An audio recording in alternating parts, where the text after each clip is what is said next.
Hey guys, welcome to chapter 19. In this chapter we have three different topics. In the first topic we're going to talk about sexual reproduction, meiosis, and fertilization. So we're going to talk a little bit about another cell cycle that's a slight variation on mitosis. In topic 2 we're going to talk about Mendel and how genes are inherited. And in topic 3 we're going to talk about how we use all this information to do experimentation in the laboratory to help us learn a little bit more about human genes and how they work and what causes the diseases we've been studying all semester. So here's our topic outline. I expect a lot of this chapter to be pretty much review for you, so I'm going to go through it pretty quickly. But if you have any questions, please let me know about any of the items we're going to talk about. Here's our topic objectives. As always, these are what I expect you to have mastered before our next exam. And as always, if you have any questions or want to go through these in class, please let me know. Alright, so let's get started. First of all, before we get into meiosis, let's talk about the benefits of sexual reproduction. When an organism reproduces asexually, all they do is produce an offspring that's identical to the parents. This is just like mitosis, what we just talked about in chapter 18. Now this is fine if the environment is stable and it's not going to change, then the organism is going to be successful and is going to survive to reproduce. However, as we know, the environment doesn't always stay the same. And so what sexual reproduction allows for is for a reshuffling of the genes between different individuals. This can produce three different types of offspring. We could have one that's better suited for the environment. So if they inherited both these really strong traits from the parents, then this offspring may be a really strong offspring that could go on and continue to survive in this environment even if things changed. Or we'll have an offspring that's just as equally suited and will survive just fine. And then there's always the possibility that there will be an offspring that's not as well suited for the environment and is not likely to survive. And so it's really important to understand this, that this reshuffling of genes provides at least 2 out of 3 options that are going to help the species survive and go forward. This is also another aspect of it is it allows for harmful mutations to be moved from that population faster. And this is because of the fact that half the genes are being passed from one individual and half the genes are being passed from another. So if one person has a harmful mutation, chances of that offspring inheriting the offspring can't inherit the full genome of that person. They will inherit half from their other parent, which will help minimize that mutation. So let's talk about the cells that are involved in sexual reproduction. First of all, I'm going to talk about sexual reproduction, meiosis. Everything is in diploid cells. Not all cells are diploid. It's important to understand this. Not all organisms are diploid. For instance, the strawberries that you guys smashed up in B201 lab were triploid. But we're going to pretend like everything's diploid because it's just easier for our brains to focus on that in this lecture. But diploid cells contain a full complement of the DNA, and in this case it's a 2x. As I said, if it's a triploid organism, they have 3x. The haploid cells contain half as much DNA. They have 1x to complement. So in humans, this is 23 chromosomes. And this is what we're talking about when we talk about your sperm and egg cells. The sperm and egg cells are referred to as germ cells or gametes, and these are the cells that specifically participate in sexual reproduction. And it's important, as I said, to note that that not everybody is diploid. There's all sorts of variations on this, but diploid is a pretty standard arrangement of chromosomes. So make sure you have these terms correct before we move on to how these haploid cells are actually produced. So the haploid cells are produced through a process known as meiosis, and you should be pretty familiar with this, but we're just going to go through it pretty briefly. Meiosis occurs in 2 stages, meiosis 1 and meiosis 2. The stages of meiosis 1 and meiosis 2 look a lot like mitosis on the surface, but it's not exactly the case. The chromosomes are being separated different, and that's really where the paramount issue or paramount situation comes from meiosis.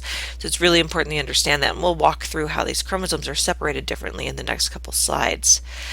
Also important is that meiosis only goes through one S phase, even though it goes through 2 divisions. This is how we get to half the DNA. And this process, whereas mitosis usually takes at most several hours, meiosis can take several decades. In women, their eggs undergo meiosis 1 in development and meiosis 2 when they hit puberty. So it's important they understand that this process can take a long time. So let's look at these chromosomes. Remember, we start out with, you originally have 2 chromosomes, one from your dad, one from your mom, and then these are duplicated into sister chromatids. So you end up with 4 at the moment. And this forms what is known as a bivalent, also tetrad. You'll hear me refer to it as a tetrad throughout the lecture, but the 4 of them together, and they're all kind of clumped in this group like you see there. And so cells are not considered haploid until after meiosis 1, and that's when we're going to divide. And what you can see here on the second image on this slide is the difference. So in mitosis, during metaphase, the cells their chromosomes line up on the metaphase plate, and as they divide, each cell is going to get one of each of those 4 chromosomes you can see there. Whereas in meiosis 1 at metaphase 1, the pairs are going to separate. So the M1 is going to go one way, the P2 is going to go one way, the M2 is going to go one way, the P1 is going to go one way. And this is why it's considered haploid, because even though they technically still have the same number of chromosomes at the end of meiosis 1 as mitosis, they're duplicated copies of the same chromosome. So they aren't the same thing as a diploid cell. So what else happens during this time with the chromosomes that is different than mitosis? And one of the big answers is genetic recombination. Now, we've talked about this process when we talked about homologous gene repair back in Unit 2, so review that if you need a little bit more on how this actually happens. But in meiosis, this process is known as crossing over. And what happens is the chromosomes are going to share and mix up DNA that is the same information. So they're going to always pass over the same genes. It's not going to mix up, the eye color gene on one chromosome for the hair color gene on another chromosome. They're always going to be swapping out the same things.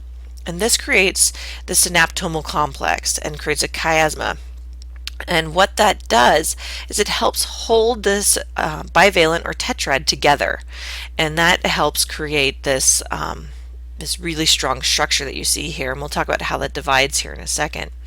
Most chromosomes do crossing over about 2 or 3 times across the whole thing, but it just depends. Now, an important aspect of this is that if there are genes that are all close together, they're likely to be crossed over together. If they're genes that are farther apart, they're likely to be mixed up more, and this is going to come into play when we talk about genetics in the next topic. So now that we know about crossing over and the bivalence and everything, let's look at how these chromosomes actually separate into one chromosome only. So we start out in the meiotic metaphase 1, and you can see the chiasmas here. And at this point, that kinetochore, that protein that's on the middle of the chromosome, acts as a single unit to keep the 2 sister chromatids together. And so in anaphase, the 2 sister chromatids are going to pull apart. And this is because the cohesions, the things that hold the chromosomes together at the ends, are loosened up, and so they can be separated, whereas the cohesions in the center of the chromosomes are still together, and that keeps those sister chromatids together. We then hit meiotic metaphase 2, and this is when the cohesions in the middle are going to separate. And this is when the kinetochores start acting on their own, and the microtubules are going to separate them on their own this time. But you can see once again still how that crossing over event has changed these. So each of these chromosomes is still a unique chromosome from what it was before.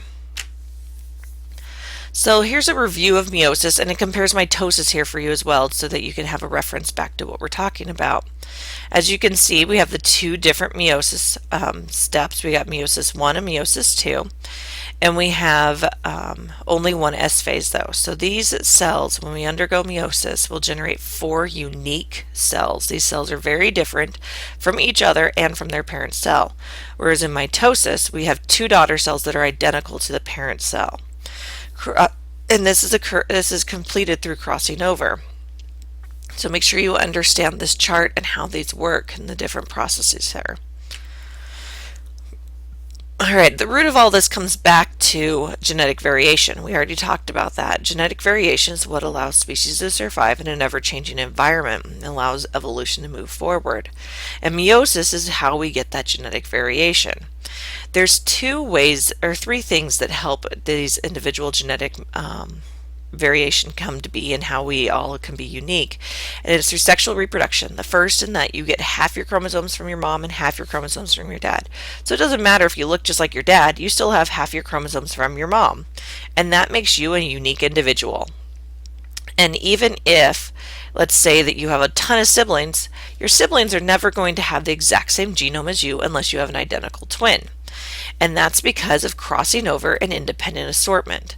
So every time gametes are produced in either of your parents, the crossing over is going to occur. And that means that different chromosomes are going to be mixed up. Different genes are going to be mixed up in a different way than they were before. And that is unique every time. And so in women, since their eggs are kind of always there, this may not be a huge amount of gametes produced, but in sperm, we're talking millions of sperm being produced all the time. And so this random change all the time is going to produce a lot of genetic variation in those gametes.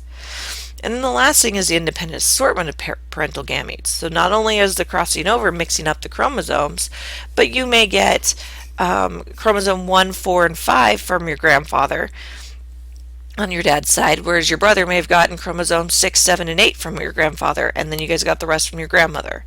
And so that's how those things mix up. They don't sort together, they always will sort independently. So it's just a random bag that you get in every single gamete as to what from the parents, from your grandparents actually, are being passed into those gametes that went together to make you.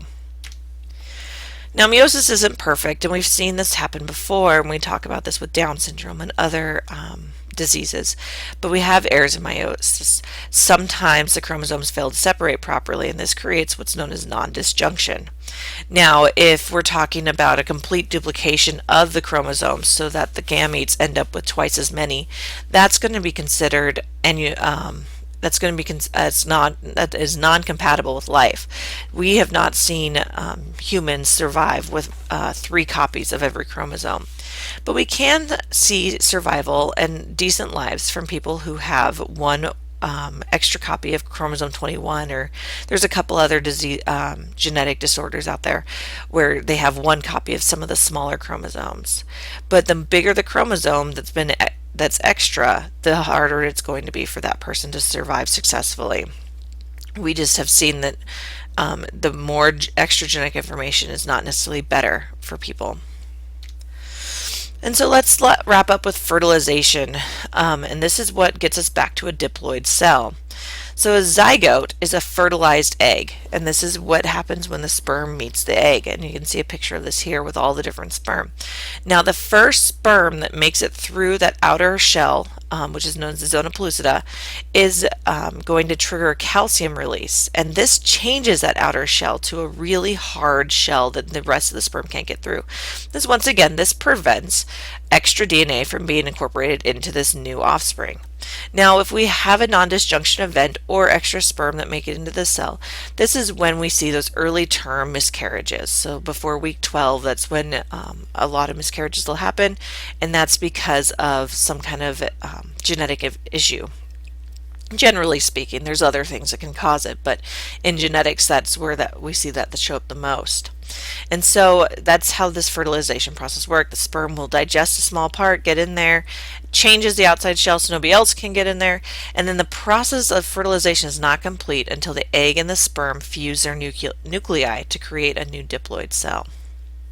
So this is the end of topic 1 in chapter 19. I know we went through meiosis pretty fast, but as I said, I expect most of it to be a review for you. Please let me know if you have any questions, and we'll go through it again in class if you need some more help.